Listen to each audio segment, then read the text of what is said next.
Eu sou, disse Jesus, e vocês verão o Filho do Homem sentado à direita do Deus Poderoso e vindo sobre as nuvens do céu. Marcos 14, verso 62.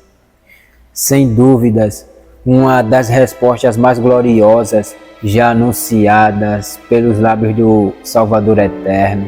Após um grande alvoroço, estava prestes a se cumprir a profecia do livro de Zacarias.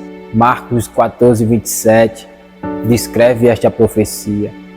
Levante-se, ó espada, contra o meu pastor, contra o meu companheiro, declara o Senhor dos Exércitos. Fira o pastor e as ovelhas se dispersarão, e voltarei minha mão para os pequeninos. Zacarias 7, 13. Mas agora, uma tão grande angústia começa a assolar o Senhor Jesus. Uma terrível aflição começa a vestir o seu corpo de uma tal maneira, causando terror extremo em seu espírito. Marcos 14, 33. As sensações eram arrepiantes, a situação era tensa, era tenebrosa, trazendo calafrios de morte. Ele orou com ainda mais fervor, e sua angústia era tanta que seu suor caía na terra como gotas de sangue. Lucas 22, 44. Porque na verdade ele já observava o futuro acontecendo e também concretizado. Isso é tão profundo que é como se ele sofresse isto duas vezes, por saber o que acontece no futuro. Você já pensou nisto? E medito eu na concepção de sentimentos, Jesus olhando e sentindo toda a dor, antes mesmo de acontecer, e todos os seus sofrimentos que ainda estavam por vir. E medito eu, Jesus olhando para todas as pancadas em seu rosto, a saliva dos lábios impuros cuspidas em sua face santa, os açoites imerecidos em seu corpo sagrado, as blasfêmias contra a sua imaculada pessoa, contra a sua eterna santidade. Então foram a um lugar chamado Getsêmani, e Jesus disse a seus discípulos: sentem-se aqui enquanto eu vou orar.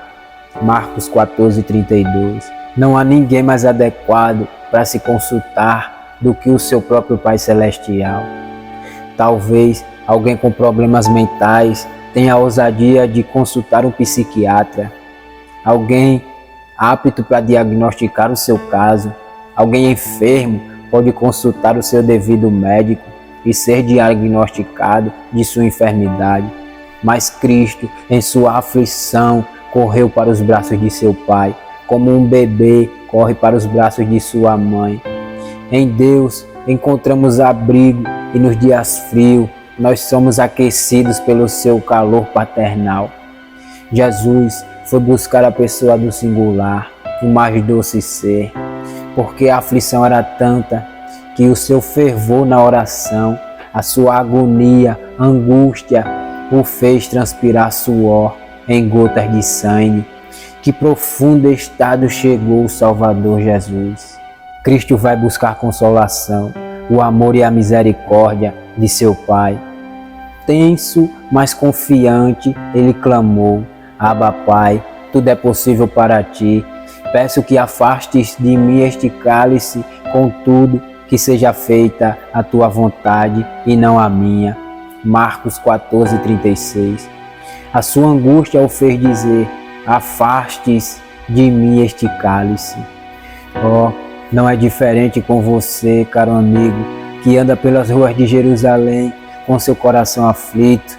Avante, pois o caminho está livre, os portões da consolação estão abertos. Ouça a voz que diz: venham todos vós que estão cansados e oprimidos, e vos aliviarei. Busquem em Deus a consolação, o amor e a misericórdia para seu espírito aflito. Pois, quando o pavor e a angústia humana chegar à sua alma, lembre-se de que vocês têm um Pai bondoso, amoroso, misericordioso e pronto para agir em seu favor.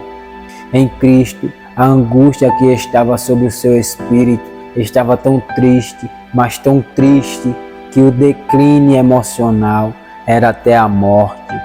O mais profundo sentimento amargo toma conta do âmago do ser de Cristo.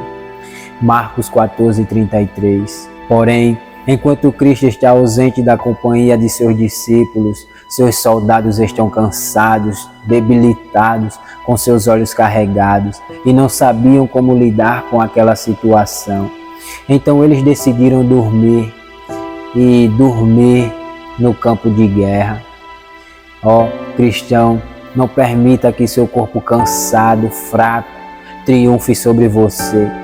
Em pleno campo de batalha, porque o capitão disse: ficai aqui, vigiai e orai. Marcos 14:34. Ele não disse: fiquem aqui e descansem até que volto de orar.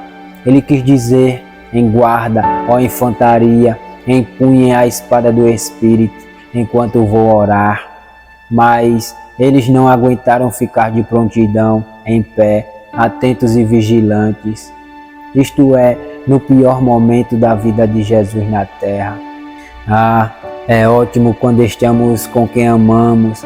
Bom é estar com quem amamos quando tudo está bem. Bom é participar das festas quando tudo é alegria e celebrações. Porém, quando chegou a noite, a madrugada, eles não conseguiram nem sequer ficar de pé, de olhos abertos. Eram presas fáceis para seus predadores. O cansaço e a exaustão se tornaram oponentes extremamente fortes e conseguiu derrotá-los rapidamente. Homens fortes e vigorosos e saudáveis, acostumados a ficarem acordados na madrugada, pescando e velejando em alto mar. No entanto, o sono conseguiu ser mais forte que a perseverança, e suas pálpebras cansadas pesaram, e semelhante a uma queda de braço, foram derrotados vagarosamente. Cristo disse: o espírito está pronto, mas a carne é fraca. Marcos 14:38. Amados, os dias são de total vigilância, não há tempo para dormir, pois estamos em batalhas espirituais. Portanto, em batalhas espirituais não podemos nem cochilar, quanto mais dormir. E tem muitos entre nós que estão dormindo, outros cochilando, e Jesus esteve dizendo: ficai aqui no campo de batalha, vigiai e orai, seja dia ou seja noite. Após advertir os discípulos, Cristo se despede. Ao voltar pela terceira vez, disse: vocês ainda dormem e descansam? Basta, chegou a hora. O Filho do Homem está para ser entregue nas mãos de pecadores. Marcos 14:41. O nosso Jesus é abordado como sendo um dos criminosos mais perigosos. Eles vieram à sua captura como sendo um fugitivo, com porretes, amarras e espadas. Jesus perguntou: por acaso sou um revolucionário perigoso, para que venham me prender com espadas e pedaços de pau? Marcos 14:48.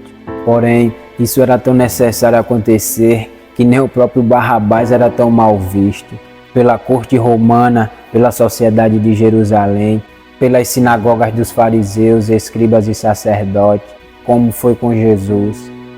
E sendo Jesus identificado com um beijo, Cristo é levado aos principais dos sacerdotes, escribas e fariseus.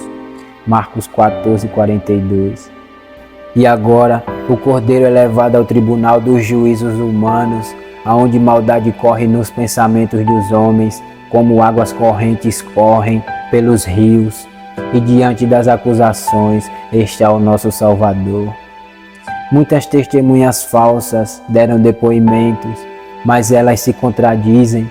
Por fim, alguns homens se levantaram e apresentaram o seguinte testemunho falso: nós ouvimos dizer: destruirei este templo feito por mãos humanas, e em 3 dias construirei outro, não feito por mãos humanas. Mas nem assim seus depoimentos eram coerentes. Marcos 14, 56 ao 59. Seus acusadores, completamente cegos de entendimento, conforme 2 Coríntios 4:4, eles não entenderam que Jesus se referia a seu próprio corpo. João 2:21. Perceba que ele disse: destruirei este templo feito por mãos humanas. Marcos 14:58. Mas no verso 56 o texto afirma que eles diziam testemunhos falsos que se contradizem, no intuito de trazer a palavra de Jesus contra o templo construído por eles, fazendo assim lançar Jesus contra o sinédrio dos sacerdotes, escribas e fariseus. Mas a verdade que Jesus disse está assim: Pois bem, respondeu Jesus, destruam este templo e em 3 dias eu o levantarei. Destruam e eu em 3 dias o levantarei. Ou seja, seu corpo, porquanto conforme nasceu em carne humana, foi feito corpo humano, construído um templo humano. Sendo seu corpo o templo humano, destruído pela maldade e pecado dos homens, sua ressurreição, após os 3 dias dito, seu corpo, o templo humano, seria reconstruído novamente. E desta vez, glorificado em um corpo, um templo humano, revestido de glória e poder. Conforme Apocalipse 1, do verso 12 ao 17, 1 Coríntios 15, do verso 35 ao 58, e Filipenses 3, 21. Nada o fazia falar, porque nenhuma acusação ficava de pé diante do Cristo vivo. E também, sabendo ele que a hora já era chegada, permanecia em silêncio. Pois Jesus sabia que diante do julgamento dos homens era inocente, mas entregue e condenado pelos pecados da humanidade, se tornou assim culpado. Porém, ele sabia que os humanos diante de Deus eram todos culpados, e foi imputado nele toda a culpa humana, e nos homens o perdão divino e a remissão dos pecados. Prosseguia Jesus em silêncio até o momento que o sumo sacerdote lhe faz uma pergunta aberta e coerente, digna de ser respondida à altura. E sendo Jesus a própria verdade encarnada, o Verbo vivo, não poderia deixar de proclamar a verdade. Além do mais, diante de uma pergunta tão exigente, aqui chegamos ao coração do meu texto. Portanto, destampem os ouvidos, ó vós que são surdos, pois fala a voz que tudo criou.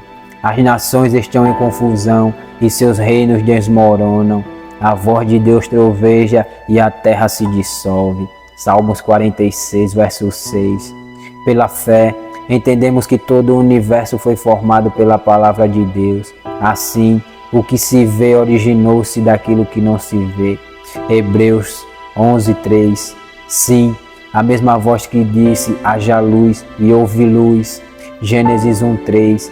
Esta mesma voz agora fala com os pecadores rebeldes daquela sinagoga, em forma humana e de uma forma gloriosa, abrangente e com veemência. Eu sou, disse Jesus, e vocês verão o Filho do Homem sentado à direita do Deus poderoso e vindo sobre as nuvens do céu. Marcos 14, 62. Percebam, meus diletos ouvintes, 3 poderosas palavras que desejo bravamente destacar. Primeiro, ouçam Jesus dizer, eu o sou. Segundo, e vereis o Filho do Homem assentado à direita do Todo-Poderoso. Terceiro, e vindo sobre as nuvens do céu. É realmente esplêndido quanta veracidade, sinceramente é de tirar o fôlego. Que palavras cortantes, lançadas como adagas em direção aos alvos, aos corações orgulhosos. Primeiro, ouçam Jesus dizer, eu o sou, se referindo a ser o Cristo, o Filho do Deus bendito. Observe, soberano em onipresença, eu o sou. Deus é, Salmos 46, 1. Deus está, Salmos 46, 5. Deus faz, Salmos 46, 9. Segundo, e vereis o Filho do Homem assentado à direita do Todo-Poderoso. Soberano em onisciência, ele sabe de tudo, conhecedor de tudo, se antecipa a dizer o futuro. A sabedoria se curva e aprende em sua presença. Provérbios 8, 30. Terceiro, e vindo sobre as nuvens do céu. Soberano em poder, foi tão forte o que Jesus disse, que o sumo sacerdote não suportou e rasgou as suas vestes. A palavra tomou uma potência tão forte em sua rota de impacto, como a pedra que Deus conduziu até a mente de Golias. Jesus já vinha do céu para a terra preparado e se preparava cada vez mais, no intuito de nos ensinar a se preparar para a batalha. A angústia era tão profunda que ele diz: a minha alma está profundamente angustiada, triste até a morte. Marcos 14:34. Meu Deus, perceba você o grau da aflição, amados. Sintam e meditar a dor do Salvador. Chorem e lamentem. Jesus enfrentou tudo isso por nós, meus amados, para nos ensinar o que é graça, amor e misericórdia. Graça, salvação. Efésios 2:8. Amor, inseparáveis. Romanos 8:35-39. Misericórdia, a causa de não sermos consumidos. Lamentações 3:23. Enquanto o momento não chegava, Jesus caminhava tranquilamente pelas ruas de Jerusalém, anunciando as boas notícias a respeito de Deus, seu Pai e seu reino.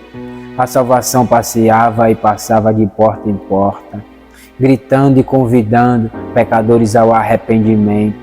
Mas, chegada a hora, eis que o Filho do Homem foi ser entregue nas mãos de pecadores. Marcos 14:41. Jesus não desistiu de mim e não desistiu de você.